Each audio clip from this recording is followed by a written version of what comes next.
Ayos. Ayun, good morning. Morning, morning. Morning pa ba? Pasok pa, no?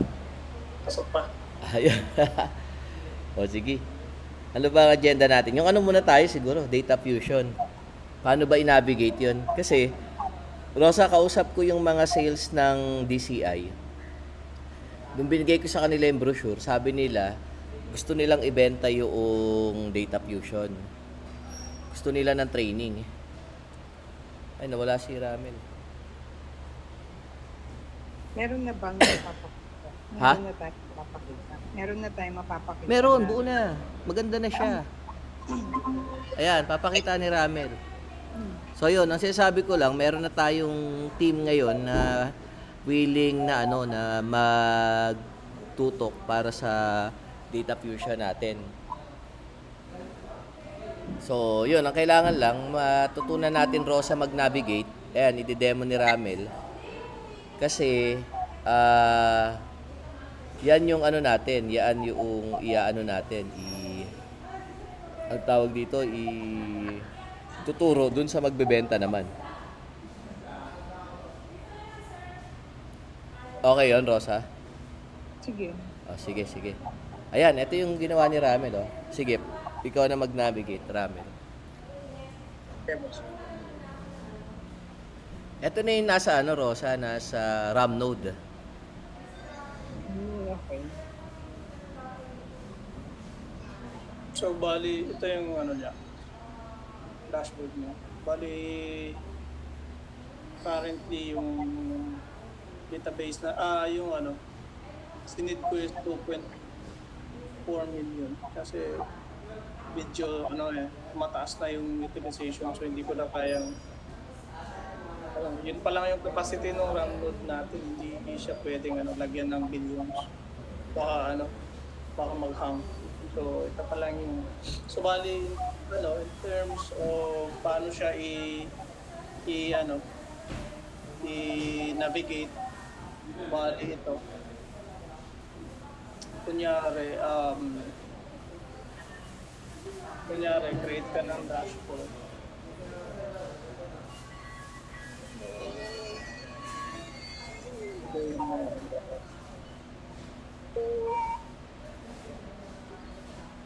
Just create ka lang ng charts. So, syempre, piliin natin yung data ni So, pipiliin natin kung anong data yung mo. So, kunyari siguro simulan ko muna sa una. Bali, before ka mag-create ng dashboard kasi, kailangan mo munang mag-create ng data. For example, data sets. So, dito, ito yung Toyota DB. Kunyari, click ka lang kung may ClickHouse database na tayo, click lang dito, o whatever. Ito naman yung marami supported. Tapos, pagka-add na siya dyan, mag-create lang tayo ng data sets. So, hindi pa ako masyadong familiar dito, bago pa lang itong software na to. So, create lang tayo ng data sets. So, balik tayo dito sa dito, as create data sets. So, bali, mayroon ang currently naka-connect na tayo sa database ng customer. Ngayon, pipiliin lang natin siya. Then, isi-select lang natin yung schema, which is, for example, tariff cards. So, since meron na siyang data set, hindi na natin siya pwedeng i-create ulit. So, pero, kung mayroon pa siyang available na table dito, pwede mo pa siyang i-add. So, yan yung pinakauna. I-create ka muna ng data set para alam ng software na alam ng natin, ng data fusion, kung ano yung mga tables na pagkapunod doon sa data source. Bali, question lang, yung data source, diba database ng client, then, magbibigay sila ng i-open nila, ganun? Depende na yan sa agreement kung paano nila ano. Kasi pwede naman tayong pwede tayong mag-create ng bagong instance ng Data Fusion at doon natin ipasok sa ano nila, infra nila. Oo. Bali mag-connect tayo sa kanila. Tapos magkakaroon din tayo dito sa ano natin, system natin, nung ano nila, mga tables. Hindi. Magkakaroon lang tayo ng metadata nila. So bali magkakaroon lang tayo ng basic information sa ano nila, sa data warehouse nila. So like yung mga fields, ganun lang. Wala tayong kopya ng data nila. Okay. Pero, okay, so anong purpose nito na makaka-generate ka dapat ng mga reports? Yes. So makakapag-create ka ng dashboard mo based on sa data mo. Pwede So, kang hindi mag-create- pala natin ini-store yung data nila sa atin, no? Hindi.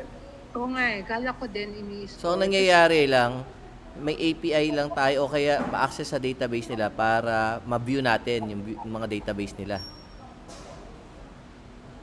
Yes, boss. So, kailangan natin ng dalawang dalawang klase ng pamamaraan. Either like yung product natin, yung i-deploy natin sa infra nila or gagamitin nila mismo yung natin, yung service natin. I-allow lang nila yung connection natin. Kunyari kung database nila is yung MySQL, so i-allow lang tayo na makakonect. Tapos ipa-process, bahala na silang I mean like pwede tayong mag-set up ng configuration. Tapos pwede na natin ibuuin yung dashboard, depende sa gusto nila. Depende rin sa data na meron sila. So pagka naka-down sila, wala din, di ba? Yes, hindi naman talaga tayo pwedeng kumopya ng data nila kasi imagine mo kung malaki yung data nila, hindi natin pwedeng i-compute. Pero paano yung ron? Kunyari yung querying na sinasabi natin na mabilis, kahit mabagal yung data nila, ganon? Ay, pag ibang solution yun. Kasi ang data fusion, kung natin, multiple database siya. Sino pwedeng kausapin pag sa food? Kasi tatagdaw si Pao. Ay, si lahat. Si Well at saka si Anthony. Si Sir Anthony. Pwede na kausap si Anthony. Ano sabi ni Pascual, baka daw pwedeng magpa-picture sa iyo. Sige Sa mamaya. baba. Oo, punta. Sige, Ayan. So, bali boss, ibang solution pa yung ibang migrate natin sa ClickHouse infra. So, iba yun. Itong data fusion na ginawa natin, isa si ClickHouse infra, ito yung solution natin doon sa billion records. Oo. So, kumbaga, kung gusto nila ng ganon, i-migrate natin sa sa ClickHouse natin yun. Tapos, yun ang binubview ngayon nitong si Data Fusion, tama? Yes. Si data fusion lang yung taga-view ng iba't ibang data source. Okay. Si ClickHouse naman, yun yung solution natin para ma-render natin almost in real time yung billion data na meron sila. So, ngayon, paano natin i-solve yung transmit mo is depende na yun sa So, etong ginawa mo, naka-ClickHouse na ba to? wala pa tayong instance ng ClickHouse kasi hindi nakasya sa RAM node. So kailangan ko pa ng isang ganun pa para sa ClickHouse. Kung gusto natin mag-simulate ng ClickHouse. Oo, Pero kasi yun ang hindi gusto naman ko natin sana kailangan Kasi ang product natin, ClickHouse plus etong superset, tapos tinawag natin siyang Data Fusion. Hmm. Kasi yung pagsalo ng data nila, si ClickHouse ang sasalo di ba? Yes. Yun, ganun yung gusto nating ipakita sa mga clients. Wala pa tayong Pero kasi since universal naman yung driver ni pwede natin kasi i-assume na si Data Fusion is naka-red na nagbabasa na siya sa ClickHouse. Okay. Parang simulation lang siya ng natin ngayon, warehouse. So kung yun nga yung sinasabi ko na ko share ko yung buong screen. na pagdating sa ano, ito yung parang nakasit sa kanya. So,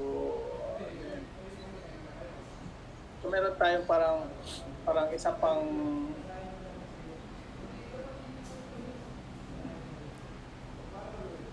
parang isang service na yun yung magta-transmit ng data. So pero sa akin kasi ang ano, ito lang siya yung taga-write ng data, bali fake data to. Pero ito na rin siya yung magiging parang ETL natin papunta doon sa ClickHouse data warehouse natin na kumbaga hindi pa natin na-create pero sinesimulate lang natin na yung data seeder na to is nag-write na sa ClickHouse. Eto. So, yung pinaka-architecture natin pala ay, kunyari may portainer tayo. Tapos, bawat instance na create natin, yun yung interface natin sa mga data nila. Tapos, yung interface na yun ngayon na magbabato naman sa isang ClickHouse natin para i-visualize natin. Posible boss, pwedeng ganun. Pwedeng Depende yan sa policy ng data nila kung saan natin pwedeng ilagay yung migration script Okay. Kasi hindi pwedeng kung kaya natin communicate direkta sa cloud to cloud, mas mabilis 'yun. Pero meron kasi ding na hindi pwede plug nila So, pwede natin i-install yung script. Tapos siya na yung magsisid dun sa ClickHouse warehouse natin.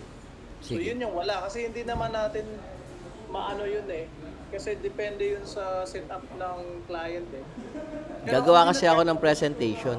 Papakita ko sa inyo. Kailangan ko lang maintindihan yung flow. Yes, bro. Pero ito na yun. Ito na mismo yun. Ito yung ginagawa nga natin ngayon. Yes, yung ClickHouse natin dito is simulation siya ng natin, ng database natin. So, nagsisit lang tayo. So, kunyari ngayon, aalamin kasi natin kung paano natin matransmit yung database, yung data ng clients. Oh. Yung Yung ba? Yung... Di ba kanina, siniselect mo yung database, tapos pumipili ka ng database. Pagka nasa ClickHouse na, anong lalabas doon? ClickHouse? Pag nag-create na tayo ng accounts para doon sa clients na yun, yung kinonfigure lang natin na database, yung lalabas. Kumbaga, kung kunyari Toyota database, nasa ibabaw ng ClickHouse, Toyota database pa rin makikita. Yes, Toyota database lang. Wala siyang ibang makikita doon. Kasi pang-render lang naman si Data Fusion. Oo, pang-render lang. Ang definition ko kasi ng Data Fusion, ClickHouse plus Superset. Ganun ko siya nakikita. Yung dalawang yun, binandle natin, tinawag natin Data Fusion.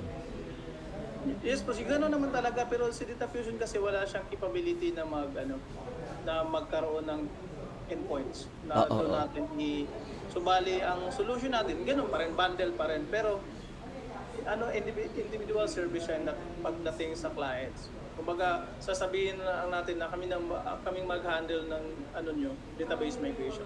Database migration. Parang ganun. Okay. Kailangan lang namin ng information kung paano namin Kukunin. set up yung infra namin para ma-capture namin yung data nyo papunta sa data warehouse. Dun sa ang brand lang naman natin diyan is Data Fusion, pero pagdating sa technicality natin, magkahiwalay siya ng parts. Tama. Isang bundle lang siya sa mata ng customer, pero sa technical part sa atin, sa backend natin, Dalawa yung deployment. Ay, tatlo, pati yung mga endpoints yung ETL natin na tawag yung taga-extract ng data natin is customized customized na service depende sa sitwasyon ng Okay. Yun lang naman ang parts na yung the rest yung ClickHouse warehouse natin at saka yung Data Fusion natin, yung superset natin na dashboard is as is lang. Okay. O, sige. Sa mata kasi ng client, Data Fusion lang lagi tayo ng Data Fusion Yes, wala tayong ibang wala tayong pero kumbaga sa technicality natin, ito lang yung kailangan natin i-clarify sa customer na kailangan na mayroon tayong service, mayroon tayong process na kukonek sa database ng customer papunta sa warehouse, or depende kung sila yung magsisit ng data papunta sa warehouse natin, then okay pa din yun. May, question ako. So, pwede siyang, yung isang client, multiple source ng mga data. Diba? Yes, kasi i-aggregate Yun ang assignment natin. So, from multiple sources, tapos pwede tayo maka-generate ng report na from those multiple sources. Diba? Aggregate natin, tapos maka-generate tayo ng report. Tama? Yes. Tama. Tapos yung mga generated report natin, nakastore na yun sa database natin. Diba? Pwede na nilang balikan anytime yun. Tama? Siya every time na ulit. So meron kasi tayong meron tayong warehouse. Tapos based dun sa warehouse na yun, ito yung mga dashboard na kunyari nakikita. So yan yung makikita nila. Or pwede silang mag-create ng sarili nilang ng query or visualization based dun sa data na nailagay dun sa warehouse. Nagre-refresh ba to real time? Yes, boss. Currently, iraran ko yung taga-seed. So kung i-refresh ko yan, currently 2.4. So refresh ko lang. Yan, hindi na niya ma-capture yung sobrang laki na yung ito kasi yung pa lang ito yung taga-seed. So bali nagsiseed siya ngayon, kaso lang dahil sa sobrang laki na ng data na gano'n na siya, tawag ko dito yung parang na-summarize na 2.4 million. Pero hindi natin tingnan yan sa details. Ito siya, 2.4. Okay. Pero makikita mo lahat ng data dito. So pag ni-refresh siya, lang kung magka-count siya. Hindi pa din siya nag-count. Kasi ano pa siya, something like 2,430,000 plus. Pero nag-ano po yan, nag-i-increase po yan every time na nire-refresh. Kaso lang hindi siya makita masyado kasi ngayon, hanggat hindi umabot siya ng hindi to naging 400,000. Yes, sir. Pero real time siya. So nakakapag-drill down din siya ng data. So, dashboard pa lang meron. Wala pa tayo nung pang-generate. Hindi, ang pang-generate kasi ng data natin, magdedepende yun sa sa customer natin. Nakita mo yung kanina, Rosa, yung demo niya. Create ka ng dashboard, lagay ka ng dataset na gusto mo. Yun na yun, kung ano yung gusto mo. Ikaw masusunod, parang ganun yung sinasabi ni Ramil. Dashboard. Yan, mga charts, di ba? Tap, ganyan, tap, Oo. gano'n. Pero kung gusto mo yung report talaga, may mga fields kang pipiliin. Halimbawa, sales or kasi parang iniisip ko, for example, kung credit card company or mga banking, ganyan. So, di ba, meron sila mga reports na kailangan yung mga basta kung ano man yung reports na kailangan nila. For example, kung kailangan nila ng mga historical records, ng di ba? Yes, dito yan. Pang-generate. Dito yan. So ito yung field ng, kunyari, cars kasi yung naka-load ngayon. So mamimili ka dito. Kunyari, gagawa ka ng table. So let's say ID. Make. Model. So ganyan. Ay, sorry. Oh, yun na yung report mo, yan. Oh. Kunyari lang. Tapos kunyari, i-aggregate mo yung niya.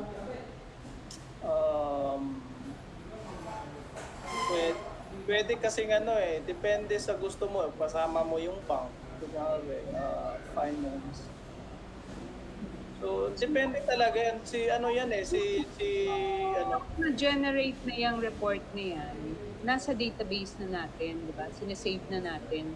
Yes, sa warehouse na natin. Oo, kasi sinelect mo na yung database kanina eh. Kung sino ano sinelect mo, yun na yung pwede mo i-manipulate. Yes, so yun nga, parang pwede na nilang i-download or anytime pwede nilang balikan na mabilis na lang. Yes, kagaya nito, nasa baba na siya, automatic na siya. So, pag ni-refresh mo siya, automatic, hindi na siya mabagal. Kumbaga, instant na yung data. Dito. Ayan, nasa baba na siya. Mm.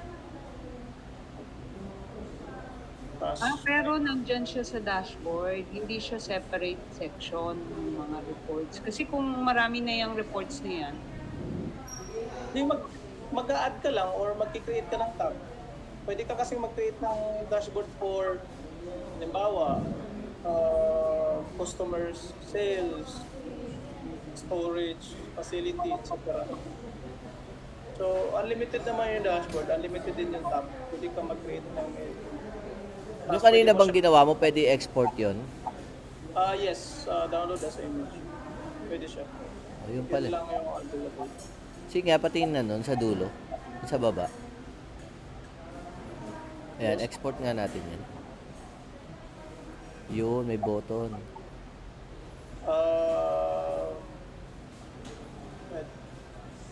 Ito. Ayun. Ito lang yung isa. Pero pwede mong lahatin. Ito yung isa na nilahat ko.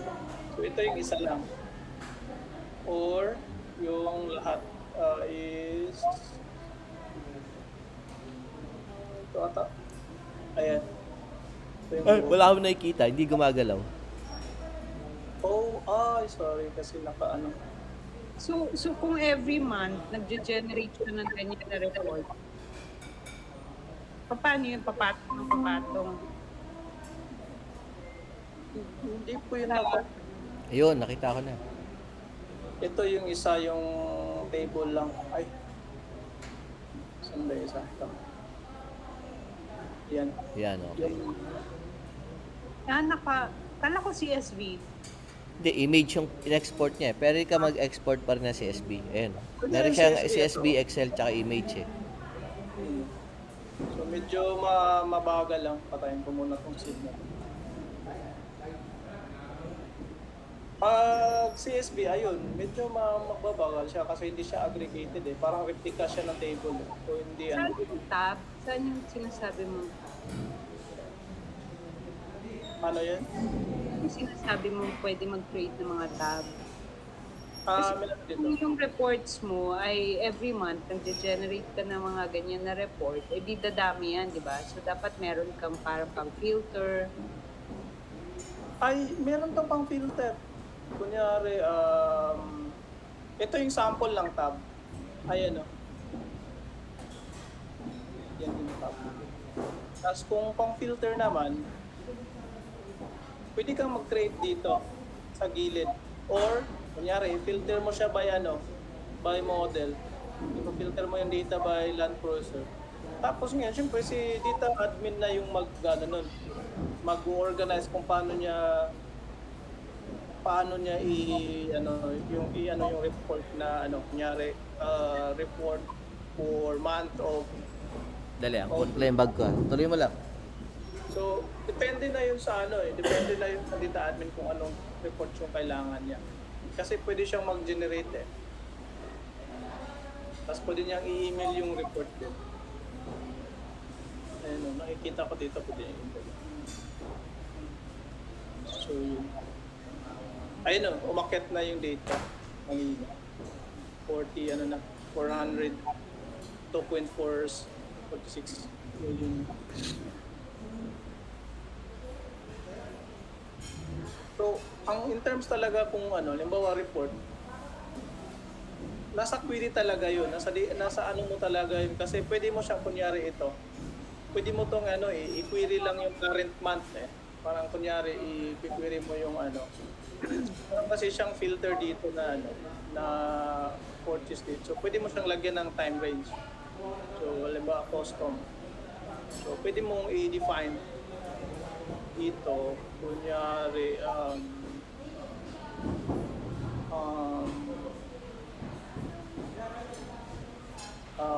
nila. Seven,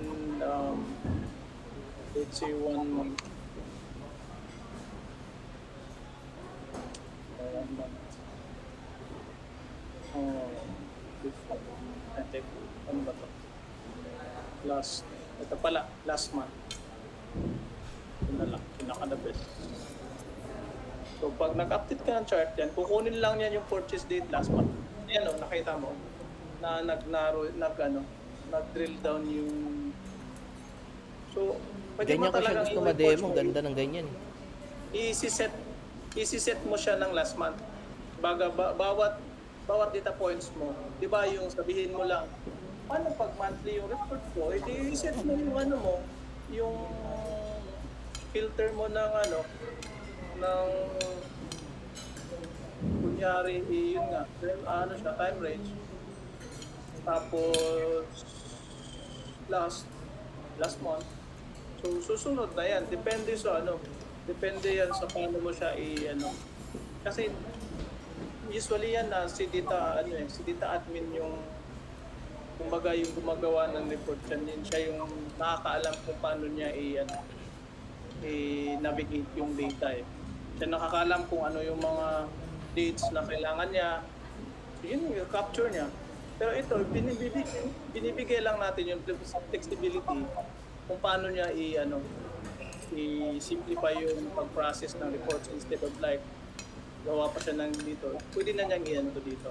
Bali, yun lang yung dyan.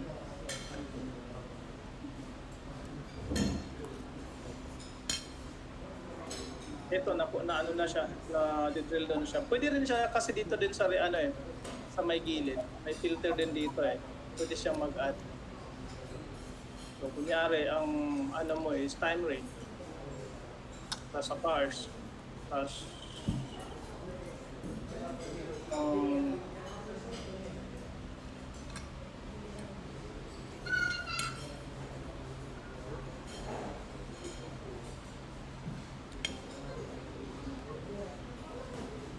parang ganito, mayroon siyang scope. I-display mo lang yung mga model na views lang. So yan, pwede mong isama sa report yan. Or gagawa tayo ng gagawa ng filter para ganito ata yun. Ano ba yun? Sales dashboard ata. Board bank. May yun, ito ata Ito, may sample filter siya. Pwede mo ganyan. Tapos, apply. So, Southeast Asia lang. Tapos, kunyari Japan. Ayan, walang data yung Japan. So, pwede talaga. Kumbaga, lalaruin talaga yung Nasa kanila, no? Gusto nila talaga mangyayari. No? Nandun talaga yan sa nila, database admin, kung paano nila, kung ano yung mga existing reports nila, pwede naman natin silang tulungan i-form yung na yun. Kasi kailangan din natin kasing index dyan Kailangan natin i-define yung mga index para mabilis mag-query yung pag nag-query siya sa data warehouse, kailangan natin i-index yung mga field na laging query. Marami ding dyan, maraming trabaho both end. Hindi lang talaga siya na parang tao. Pagkatapos na bigay sa kanila is yun na yun. Marami pang pwedeng gawin dyan. Like yung after sales support kung paano nila pinapold yung mga dashboard. Ako din, hindi rin ako masyadong magaling sa dashboard. So, Pero sa DBA yan ayun. Mas madali niya manipulate yan. Pero syempre, mag-depend pa rin siya doon sa client kung ano yung gusto niya. Basta, Magdedepende talaga yan. Lahat ng visualization is nasa client side yun. Anong gusto mong data na mo? Gusto mo ng total sales ng ng company mo. So, kailangan namin yung sales report mo. Kailangan mo i-transport yung data mo papunta sa warehouse namin para So yung ano natin dyan, yung selling point natin, yung pag-query nila, mabilis lang. Sobra. yes. Yun, at saka yung mga birthpay ng ibang data warehousing tool, yun yung dapat na strength natin. Oh. Yung Pero query, yung sarili mong customization, yan, yung ganyan, no? Advantage mo to eh. Yung sarili, pwede kang gumawa ng mga sarili mong fields na mamanipulate mo, di ba? ano yung ilang seconds yan pag bawa? Meron ba tayong ganun? Milliseconds. Depende din yan Gaano karami yung data?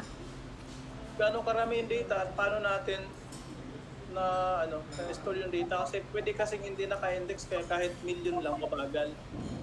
Kaya Ramen, pero by default talaga supposed to be ang billion records properly managed data ay milliseconds ang dapat pag-i-query yan.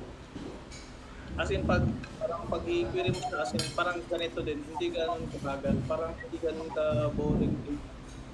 Na parang ang bagal naman mag-spin ng Kasi yun din ang problema, di ba? Especially yung mga legacy na systems.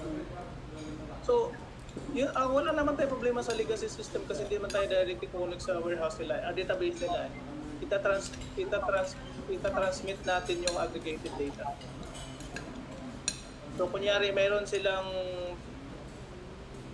sales report dun sa finance nila. So, ita-transmit lang natin yung mga data na related sa sales. Hindi natin kailangan i-transmit lahat ng data.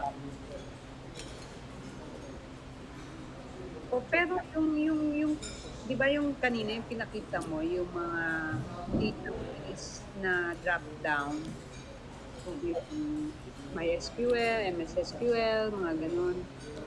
So lahat yun. Ito ay option lang. Ito ay isang alternative options. Kung gusto nilang direkta silang kukunik sa database nila, ito yung isang options. I-add lang nila dito sa atin. Basta, ang gawin mo,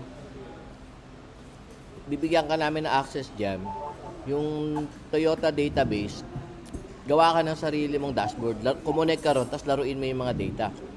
Kung ano yung dashboard na i-create mo, doon mo i-practice yung mga pag-manipulate ng mga fields. Kasi pwede ka mag-set ng user eh. Ito, si Mirik, nilagay ko lang siya sa Toyota. So, pag nilagot ko yung admin account ko,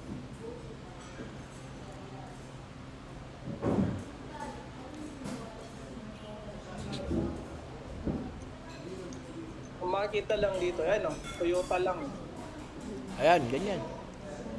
Wala, hindi na makikita yung iba. So, ito, Toyota lang makikita niyo. So, ito, may error to kasi sinubukan ko yung ibang permission ng table. So, gumana naman siya. So, ito yung hindi siya gumana dahil sa permission error. Which, ito lang naman yung sample ng ng user-based na restriction. So, kunyari, i-configure lang natin si Toyota. API tayo sa nila. Paano yung connection natin doon sa database nila? Bibigay lang nila yung credentials. Pero alam ko hindi pwede yun.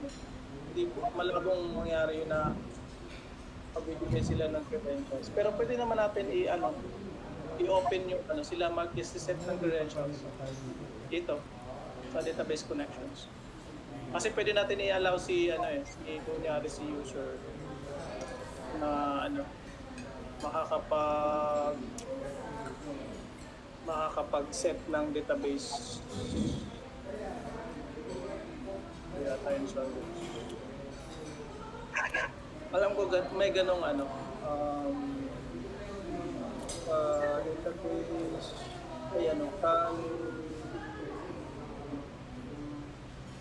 Read lang naman yung kailangan mo di ba? Yes. Data separated, right. Yun nga yung tanong ko eh. So, bawat add mo ng source, yung data source, kailangan i-allow niya yung access. Yes.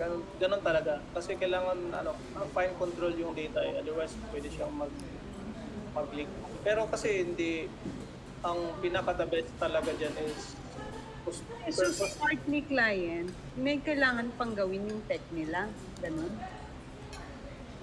Sa tech nila, ang ano ko dyan is, yes, marami pang gagawin. Unang-una, paano kung tayo yung mag-host ng warehouse, paano natin i-transmit yung data papunta sa warehouse. Tapos anong mga visualization yung gusto nila, dahil dun din tayo mag-base kung ano yung ita-transmit natin na data. Kung kunyari gusto ng company na makita yung sales report in real time, then kailangan natin i-capture yung daily sales report nila. Kailangan natin i-transmit yung transaction na yun every day sa warehouse natin para makita nila yung real time na record. Oh. So depende talaga yan. Yung solution na to is case-to-case basis talaga, depende sa customers na requirement, kung paano talaga Kasi yung data pa lang, doon pa lang masakit na sa ulo kung paano yun i-share. Kasi especially kung financial reports yan, hindi basta-basta. Kung health reports naman, hindi rin basta-basta. So Ramel, pwedeng pahingi kami ng mga bullets nung sinasabi mo. Kasi ika-craft namin ni Rosa yung data gathering form. Para at least yung same form na yan, pag na-finalize natin, padala na natin kay Toyota. Like yun nga, yung mga sasabi mo na on their part, ano yung mga kailangan nilang i-ready, i-prepare, sa tech nila. Ang unang tanong dyan sa inyo ba ilalagay o MSP o sa amin? Ganon, di ba? Kung sa amin, Yes. paano ta-travel yung data? Ganon. yan yung mga questions na kailangan i-clarify kung kasi magkakaroon pa yun ng data agreement kung saan pupunta. Yun na nga, yung data agreement na yun, doon na papasok yung questions kung saan yung data or sa inyo ba yung infra or sa amin. Depende kasi itong na to paano natin to laruin itong kung kung pipilitin natin tayo mag-host, baka ang mangangayaw rin sila kasi ang data privacy mahirap din na wala silang control sa data. Kasi baka papunta sa di ba? Alam mo naman, syempre hindi naman basta-basta kaagad lang magtiwala yan sila. Either kung gusto nyo, sa inyo na lang yung warehouse. Kami yung magsiset up ng yun. Yung ganun, depende, marami din. Kung papayag naman sila na i-transmit yung data papunta sa warehouse natin, mas maganda. Ang next question naman dun, saan manggagaling yung data source? Paano namin i-query yung data source para makakapag-generate ng reports? Parang mali. Paano natin i-capture yung data papunta sa warehouse para doon i-connect yung visualization natin. Tapos pag nasagot na yung tanong na yon, I think goods na yun kasi kung magkaroon na ng mga agreement doon, tapos matransmit na yung data, ang next na trabaho dyan, anong visualization yung kailangan ninyo? Kasi Paano na lang yun? Pasulat. sige, gagawa na lang ako ng documents na Sige. para This week pala, bigay namin sa iyo yung contract para ma-review mo na rin. sige boss. Sige, ang kailangan dito, Rosa, may mastery ka eh. Kailangan nito, manipulate mo yung nasa RAM node Tapos puro naman puro web naman ang bibirahin mo kasi yung iba naman di naman kailangan natin ipakita sa client. Kung demo lang at saka ang kailangan kasi ay meron kang mabuong group na siya yung taga-train sa mga taga-benta natin. Kasi next yung mga taga-benta nung nakita nila yung brochure, gusto na nilang ma-empower. So, kailangan alam nila how it works. So, yung mga ganun. Yan. Kailangan Basic din lang. talaga nito. Magaling din sa yung visualization kasi Sana kung yung yun nga, may background sa ganyan, yung pag-data analysis or parang business analyst to yung parang pinaka-fit ba. Kumbaga. Pero din to parang may slash din kasi business analyst ka pero kailangan mo rin alam mo yung database kasi hindi ka pwede basta-basta mag-query lang ng data Gano'n yung mamamatay din yung trust din yung database mo pag yung query mo is hindi optimal. Kumbaga, alam mo agad. Yun din yung mga consideration. Pero hindi naman masyadong big deal kasi hindi naman natin i-terminate yung mga long running query. I-manage natin yun kasi tayo naman yung infra. Pero kumbaga, at least kung posible yung mangyayari yun na parang kunyari, i-display niya sa reports yung pan-billion rules, di ba? Hindi naman posible yun, di ba? Dapat aggregated, di ba? Diba, parang kunyari, ilang sa 1 billion records yung gusto mo lang kunin, hindi yung buong parang ganyan. Pero yun nga, meron naman tayong flexibility doon. Makukontrol naman natin. Pero yung mga ibang parts na. I think yun nga, kailangan mo muna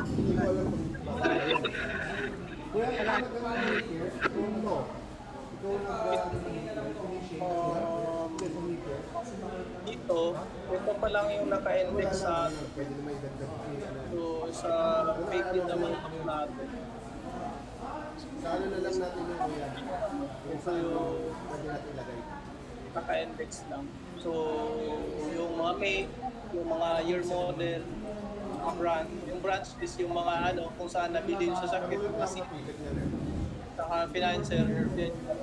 Vince, tapos ka na kumain. Yan pa lang yung optimized Kaya ka na na ni Pascual. Tapos ikulat pa, lapit pa. Sa baba, Kaya mabilis siya mag-respond. Kasi dahil siya, naka-index based din.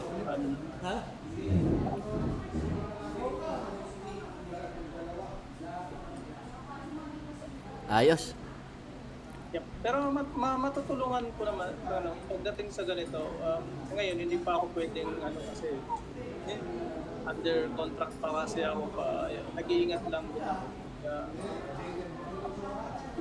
Hindi pa ako pwede sumama kasi mamaya makasalubong ko yung makasalamuha ko yung mga question pala ako. Paano yung data source na lang from database tables, kung pwedeng from files. pwede. Para sa Pwede.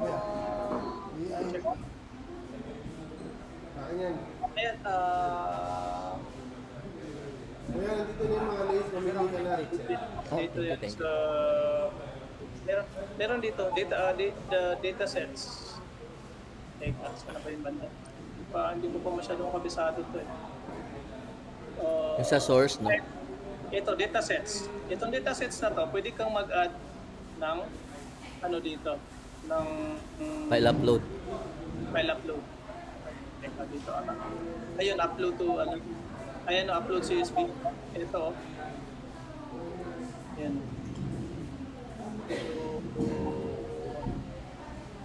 Sasabihin naman ni client yan di ba? Kung paano niya gusto i-transfer sa atin yung file. Pero basically, diyan na yan sa interface na yan. Pwedeng upload, pwedeng add database. Tama. boss. Pwedeng API yan, di ba? Yes, boss. Maraming ano dito. Ang yung API, nagawa tayo nun. Pero hindi naman ganun kahirapin kasi kaya naman natin mag-create ng microservice. Tama. Custom ano na yun, custom na yung mga yun. Pero isasama natin siya sa bundle. Oh, okay.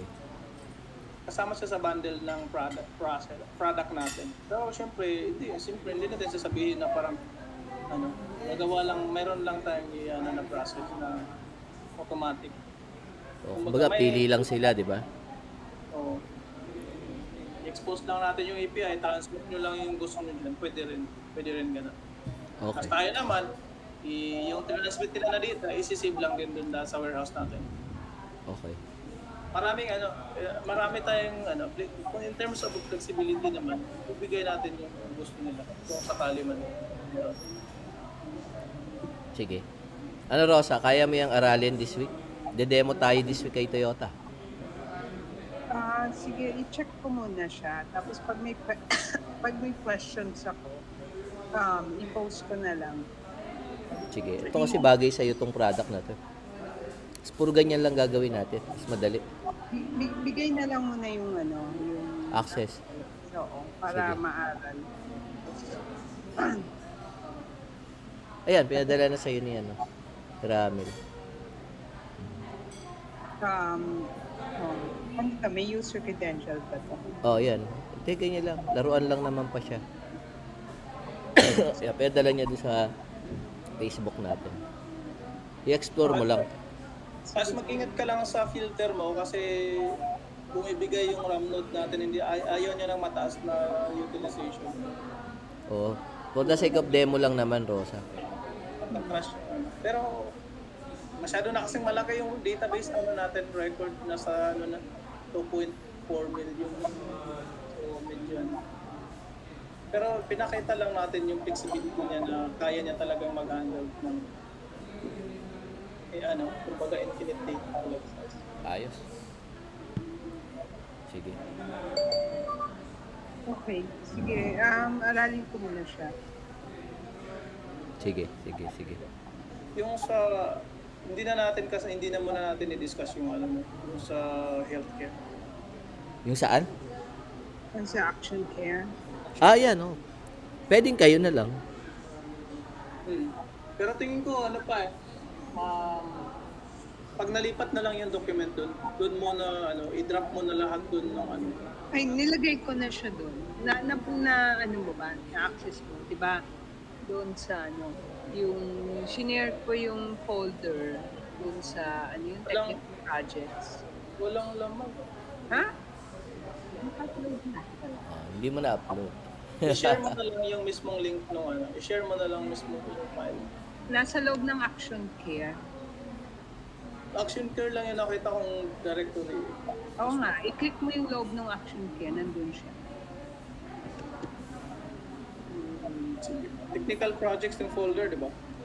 Technical projects, then action care yung folder, tapos sa loob ng action care, nandun yung process. Gets na. Ito na. Hindi pa pala ayun, nakita ko. Ayan, sige. So, yun na lang yung next natin. Kasi dito pwede tayong mag-comment Tapos, kahit hindi natin binabago yung document, mag-add lang tayo ng tingnan natin. Sige.